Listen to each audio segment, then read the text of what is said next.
छ र अब यो किन नपोसोस् त। अब धेरै पास्टरहरूले धेरै अगुवाहरूले त यही विषयमा प्रचार गर्छ, पुलपिट ठटाई ठटाई यसरी प्रचार गर्छ, हे विश्वासी हो याद गर्नुहोस् हाम्रो यीशु ख्रीष्ट चाहिँ स्वर्गमा ठाउँ तयार पार्न जानु भएको छ, हामीलाई लिन आउनु आँट्नु भएको छ भनेर प्रचार गरेपछि त अब विश्वासीको हृदयमा त्यो कुरा गाडिन्छ। अन्त कुनै पनि विश्वासीलाई सोध्यो भने विश्वासीले यही कुरा बताउँछ।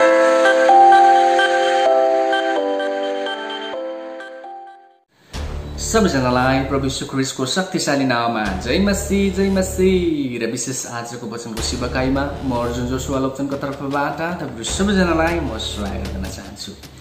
र स्वागतको क्रमलाई यतिमा राख्दै लगतै हामी आउनुहोस् वचनतर्फ अगाडि बढ्नेछौँ। र वचनतर्फ अगाडि बढ्दै गर्दाखेरि मैले तपाईलाई धन्यवाद दिने बिर्सेछु। अब धन्यवाद दिनै पर्छ किनभने तपाईहरुले मेरो लागि निरन्तर प्रार्थना गर्दिनु भयो अनि तपाईको प्रार्थनाको उत्तरमा विशेष म बिमारबाट जाति भएर तपाईको बीचमा वचन छोड्नलाई उपस्थित भएको छु र मुरी धन्यवाद तपाईहरुलाई। अनि साथै च्यानलमा आएर तपाईले च्यानललाई सब्स्क्राइब गर्नुभएको लागि धन्यवाद, तपाईले बेलको घण्टी दबाउनु भएको लागि धन्यवाद, तपाईले यो वचनलाई शेयर गर्नुभएको लागि तपाईलाई धेरै धन्यवाद। र धन्यवादलाई अब यतिमा राखौं, वचनमा अगाडि बढौं, वचनमा हामी कुदौं। र वचनमा कुद्दै गर्दाखेरि विशेष प्रिय आज हामी झुटो शिक्षाको भण्डाफोर गर्दैछौं। र झुटो शिक्षाको भण्डाफोर चाहिँ के विषयमा भन्दाखेरि अहिलेको वर्तमान समयको मण्डलीमा चाहिँ एउटा झुटो शिक्षा पसेको छ। र त्यो झुटो शिक्षा चाहिँ के भनेकोलाई चाहिँ हाम्रो यीशु ख्रीष्ट चाहिँ के गर्नु भएको छ अरे माथि स्वर्गमा ठाउँ तयार पार्नु जानु भएको छ र उहाँ चाहिँ अब हामीलाई लिन आउनु हुनेवाला छ भनेर चाहिँ यो विशेष झुटो शिक्षा चाहिँ हरेक विश्वासीको हृदयमा चाहिँ पोसेर बसेको छ। र अब यो किन नपोसोस् त। अब धेरै पास्टरहरूले धेरै अगुवाहरूले त यही विषयमा प्रचार गर्छ, पुलपिट ठटाई यसरी प्रचार गर्छ, हे विश्वासी हो याद गर्नुहोस् हाम्रो यीशु ख्रीष्ट चाहिँ स्वर्गमा ठाउँ तयार पार्न जानु भएको छ, हामीलाई लिन आउनु आँट्नु भएको छ भनेर प्रचार गरेपछि त अब विश्वासीको हृदयमा त्यो कुरा गाडिन्छ। अन्त कुनै पनि विश्वासीलाई सोध्यो भने विश्वासीले यही कुरा बताउँछ। अब म भन्न चाहन्छु यो सरासर झुटो शिक्षा हो। यीशु ख्रीष्ट चाहिँ माथि स्वर्गमा अर्कै काम गर्दै हुनुहुन्छ। यीशु ख्रीष्टले चाहिँ कार्पेन्टरको काम छोडिसक्नु भएको छ, यीशु ख्रीष्टले चाहिँ सिमेन्टको काम छोडिसक्नु भएको छ, यीशु ख्रीष्टले मिस्त्री काम छोडिसक्नु भएको छ। है प्रियो याद गर्नुहोस्, उहाँ स्वर्गमा गएर उहाँले अर्कै काम गर्दै हुनुहुन्छ भनेर चाहिँ आज म तपाईलाई बताउन चाहन्छु। यो जुन शिक्षा छ, यो जुन शिक्षा बाँडिराखेको छ विशेष टिचरहरूले शिक्षकहरूले, यो चाहिँ झुटो शिक्षा हो।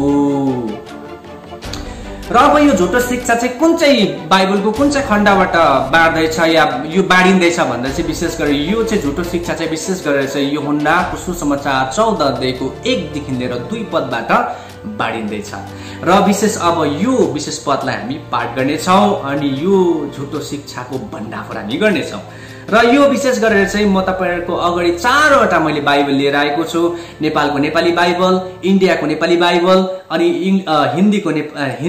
इन्डियाको हिन्दी बाइबल, अनि विशेष गरेर किङ जेम्स भर्सनको ओल्ड इङ्ग्लिस बाइबल। यो 4टा बाइबलबाट आज हामी पढेर हेर्नेछौँ त्यहाँ के लेखेको रहेछ र त्यहाँबाट लेखेको अनुसार हामी यसलाई के गर्नेछौँ, छाटकाट गर्नेछौँ, झुटो शिक्षाको हामी भण्डाफोर गर्नेछौँ। र आउनुहोस् अब पहिलो नम्बरमा हामी पढौँ इन्डियाको नेपाली बाइबल। र मैले यहाँ पदहरू मैले लिएर आएको छु, पद लेखेर मैले लिएर आएको छु। सबै बाइबल मैले हातमा ल्याउन सकिनँ, त्यही कारणले गर्दाखेरि मैले यहाँनिर लेखेर लिएर आएको छु। आउनुहोस् म पाठ गर्नेछु हाम्रो इन्डियाको नेपाली बाइबलबाट। र यहाँ लेखेको छ, विशेष गरेर यहाँ लेखेको छ, तिमीहरूको हृदय विचलित नहोस्, तिमीहरू परमेश्वरलाई विश्वास गर्दछौ, मलाई पनि विश्वास गर। मेरो पिताको घरमा धेरै बस्ने ठाउँहरू छन्, त्यसो नभए म तिमीहरूलाई भन्ने थिए, किनकि म तिमीहरूको निम्ति ठाउँ तयार पार्न जान्छु। अब यो भयो इन्डियाको नेपाली बाइबल। यहाँनिर चाहिँ लेखेको छ, त्यसो नभए म तिमीहरूलाई भन्ने थिए भन्ने यहाँ शब्द चलाएको छ। र अब नेपालको नेपाली बाइबललाई पढ्यौं भनेदेखिलाई यहाँ लेखेको छ, नेपालको नेपाली बाइबलमा यहाँ लेखेको छ, तिमीहरूको हृदय व्याकुल नहोस्, तिमीहरू परमेश्वरमाथि विश्वास गर्दछौ, म माथि पनि विश्वास गर। मेरो पिताको घरमा बस्ने ठाउँहरू धेरै छन्, त्यसो नभए के म तिमीहरूलाई भन्ने थिए र कि तिमीहरूका निम्ति ठाउँ तयार पार्न म गइरहेछु। अब यहाँनिर चाहिँ नेपालको बाइबलमा चाहिँ त्यसो नभए के म तिमीहरूलाई भन्ने थिए र भन्ने शब्द चलाएको छ। यहाँनिर के र अन्तिममा यता गएर चाहिँ र भन्ने शब्द चाहिँ बेसी हालिदिएछ, थपिदिएछ संशोधनकर्ताले, जसले पनि यो यूहन्नाको सुसमाचार संशोधन गर्ने मौका पायो, जुन पनि पास्टरले, उसले चाहिँ के र भन्ने शब्द चाहिँ बेसी हालिदिएछ र जसको कारणले गर्दा विश्वासीहरू अक्क न बक्क परिराखेको छ, झुटो शिक्षामा पोसिरहेछ। अब त्यसरी नै अब विशेष इन्डियाको हिन्दी बाइबल पढौं। अब इन्डियाको हिन्दी बाइबल पढ्दा चाहिँ यहाँ छ, तुम्हारा मन व्याकुल ना हो, तुम परमेश्वर पर विश्वास रखते हो, मुझ पर भी विश्वास रखो। मेरे पिता के घर में बहुत सारे रहने के स्थान है, यदि ना होते तो मैं तुमसे कह देता, क्योंकि मैं तुम्हारे लिए जगह तैयार करने जाता हूँ। अब यहाँनिर चाहिँ हिन्दी बाइबलमा चाहिँ इन्डियाको हिन्दी बाइबलमा चाहिँ लेखेको छ यदि ना होते। कति सजिलो तरिकाले बुझाइदिएको छ, यदि ना होते। अनि यो यदि ना होते भन्ने यहाँ शब्द के गरेको छ हिन्दी बाइबलमा चलाएको छ, इन्डियाको हिन्दी बाइबलमा। त्यसरी नै अब अलिकति तल हेर्यो भनेदेखिलाई अब अलिकति अर्को बाइबल पढौँ हामी, विशेष किङ जेम्सको भर्जन ओल्ड बाइबल इङ्ग्लिसलाई हामी पढौँ। यहाँ लेखेको छ, let not your heart be troubled, you believe in God, believe also me. In my father's house are many mansions. If it were not so, I will have told you, I go to prepare a place for you भनेर भनेको छ। अब English बाइबललाई पनि हेर्यौं भनेदेखिलाई if it were not so भन्ने शब्द चलाएको छ। अनि यो if it were are not so भनेको चाहिँ यदि ठाउँ नभा चाहिँ म तिमीहरूलाई भन्ने थिए भन्ने कुरा चाहिँ यहाँ बताउँदैछ इंग्लिश बाइबलले। र अहिलेको यो जुन झुटो शिक्षक जसले पनि यो यीशु ख्रीष्ट ठाउँ तयार पार्न जानु भएको छ हाम्रो लागि भन्ने जसले पनि यो प्रचार गर्दैछ यो तरिकाले है विश्वासीको अगाडि, यो टिचरले चाहिँ विशेष किङ जेम्स भर्सनको if it were not so भन्ने शब्द चाहिँ खाइ पठाएछ, थाहा छैन रहेछ उसलाई। अब त्यसरी नै हिन्दी बाइबलको यदि ना होते भन्ने शब्द पनि खाइ पठाएछ त्यो शिक्षक जसले यो झुटो शिक्षा प्रचार गर्दैछ। र हाम्रो इन्डियाको नेपाली बाइबलको त्यसो नभए म तिमीहरूलाई भन्ने थिए भन्ने शब्द पनि खाइ पठाएछ। र नेपालको त्यसो नभए के म तिमीहरूलाई भन्ने थिए भन्ने शब्द पनि यो वचन पनि खाइ पठाएछ यो विशेष झुटो शिक्षकले। अब यहाँ चाहिँ के चाहेको छ भनेदेखिलाई चाहिँ यहाँ सरल तरिकाले हामी बुझ्न सक्छौं। विशेष गरेर नेपालको नेपाली बाइबललाई हामी पहिलो प्राथमिकता दिदैनौं, त्यसको लगतै हामी हाम्रो इन्डियाको नेपाली बाइबललाई पनि हामी पहिलो प्राथमिकता दिदैनौं। हामी हाम्रो इन्डियाको हिन्दी बाइबललाई पनि हामी पहिलो प्राथमिकता दिदैनौं, तर हामी पहिलो प्राथमिकता दिन्छौं हाम्रो इंग्लिश बाइबललाई, किङ जेम्स भर्सनको ओल्ड बाइबललाई। म तपाईलाई बारबार भन्ने गर्छु, तपाईले बाइबल स्टडी गरेर तपाईकोमा 3-4 वटा तपाईकोमा बाइबल हुनुपर्छ, तब तपाईले सत्य कुरा थाहा पाउनुहुन्छ। अनि याद गर्नुस् कुरा मैले तपाईलाई बताउन खोजेको कुरा चाहिँ के भन्नेलाई हामीले चाहिँ जहिले पनि नयाँ बाइबललाई होइन, नयाँ संशोधन बाइबललाई होइन, तर हामीले चाहिँ पुरानो ओल्ड बाइबललाई हामीले के दिनुपर्छ पहिलो प्राथमिकता दिनुपर्छ। किनभने त्यहाँ जे लेखेको हुन्छ त्यो कुरा सत्य हो, त्यहाँबाट मात्रै अरू ठाउँमा ट्रान्सलेट हुँदै आएको हो। अनि संशोधन गर्नेले चाहिँ कोही बेला गलत संशोधन पनि गरिपठाउँछ। त्यही कारणले गर्दाखेरि चाहिँ म जहिले पनि विशेष गरेर किङ जेम्स भर्सनको ओल्ड बाइबललाई नै म के दिने गर्छु प्राथमिकता दिने गर्छु।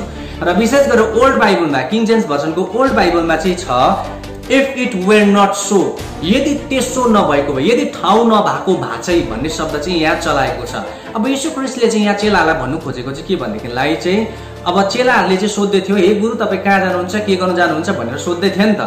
त्यो हुँदाखेरि चाहिँ यीशु ख्रीष्टले चाहिँ चेलाहरूलाई भनेको कि मेरो पिताको घरमा त धेरै बस्ने ठाउँहरू छ, यदि ठाउँहरू नभए चाहिँ म तिमीहरूलाई यसो भन्ने थिए भनेको। मतलब यहाँ चाहिँ चेलाहरूलाई चाहिँ अब तिमीहरू किन चाहिँ यो सोधिरहन्छौ, म चाहे जे गर्नुको लागि जाऊ न, तिमीहरू किन टेन्सन लिन्छौ, किनभनेदेखि तिमीहरूको साथमा त पवित्र आत्मा आउँदै हुनुहुन्छ, किन सुर्ताउँछौ भनेर चाहिँ यो चेलाहरूलाई चाहिँ यो कुरा टार्नको लागि चाहिँ यहाँ यीशु ख्रीष्टले चाहिँ यो शब्दहरू चलाउँदै थियो, यो वचनहरू चलाउँदै थियो। याद गर्नुहोस् है प्रियो, याद गर्नुहोस् हामीलाई परमेश्वरले बनाउनु भएको शैतानको सट्टामा, लुसिफरको सट्टामा के को लागि भन्दा महिमा प्रशंसा गर्नको लागि। याद गर्नुहोस् लुसिफरको जग्गा खाली छ, त्योसँग 1/3 स्वर्गदूत जो बन्दी भएर अहिले पनि बन्दी भएर पृथ्वीको एउटा छोरमा बन्दी बनाएर राखे हो, तिनीहरूको जग्गा पनि स्वर्गमा खाली छ। हो उनीहरूकै सट्टामा चाहिँ उनीहरूकै बदलीमा चाहिँ हामीलाई बनाएको भनेदेखिलाई स्वर्गमा चाहिँ प्रशस्तै ठाउँहरू छ। अनि विशेष गरेर चाहिँ यीशु ख्रीष्टले चाहिँ यो जुन यूहन्नाको सुसमाचार 14 अध्यायको 1 र 2 पदले चाहिँ पदमा बोले अनुसार बोलेको वचन चाहिँ खासमा चाहिँ पिताको घरमा धेरै बस्ने ठाउँहरू छ, यदि ठाउँ नभएको भए, यदि त्यसो नभए, यदि त्यहाँनिर ठाउँ नभएको भए, यदि त्यहाँनिर चाहिँ कुनै पनि जग्गा नभएको भए चाहिँ म स्वर्गमा जान्छु र तिमीहरूको लागि ठाउँ तयार पार्छु भनेर चाहिँ म तिमीहरूलाई भन्ने थिए भनेर चाहिँ यहाँ यीशुको चेलाहरूलाई चाहिँ यीशु ख्रीष्टले चाहिँ भन्नु खोजेको हो। तर यीशु ख्रीष्टले चाहिँ याद गर्नुहोस् प्रकाशित वाक्य 6 अध्याय अनुसार चाहिँ यीशु ख्रीष्टले चाहिँ माथि स्वर्गमा पुगेर चाहिँ उहाँले विशेष गरेर चाहिँ मण्डलीहरूलाई पत्र लेख्नु लगाउनु भए पश्चात उहाँले चाहिँ के गर्नुभएको छ, छाप लागेको पुस्तकलाई उहाँले खोल्दै हुनुहुन्छ। उहाँले 6औं छाप खोलिसक्नु भएको छ। अब 7औं छाप खोल्नुभन्दा अगाडि चाहिँ उहाँ यीशु ख्रीष्टको के हुँदैछ, संसारमा आगमन हुँदैछ। उहाँ हामीलाई लिन आउँदै हुनुहुन्छ। याद गर्नुहोस् है, उहाँ माथि गएर कार्पेन्टरको काम गर्नुभएको छैन। उहाँ हाम्रो लागि ठाउँ तयार पार्दै हुनुहुन्न। उहाँले ठाउँ तयार पार्नुहुन्न। उहाँ अलरेडी ठाउँ छ। तर यीशु ख्रीष्टले त्यहाँ माथि गएर चाहिँ उहाँ चाहिँ परमेश्वरको दाहिने बाहुलीपट्टि बसेर चाहिँ उहाँले उहाँको आफ्नो काम गरिराख्नु भएको छ प्रिय। र यो विशेष गरेर यो जुन झुटो शिक्षा छ, यो झुटो शिक्षाहरू चाहिँ विशेष गरेर चाहिँ बाइबलको वचन नबुझेर उत्पन्न हुन्छ। त्यही कारण म होसियार गराउन चाहन्छु, यो झुटो शिक्षाबाट टाढो रहनुहोस् प्रिय। र विशेष गरेर चाहिँ म तपाईँलाई भन्न चाहन्छु, अहिलेको नयाँ संशोधन बाइबलहरूलाई प्राथमिकता दिनुभन्दा पनि ज्यादा चाहिँ तपाईँले पुरानो बाइबललाई प्राथमिकता दिनुहोस्।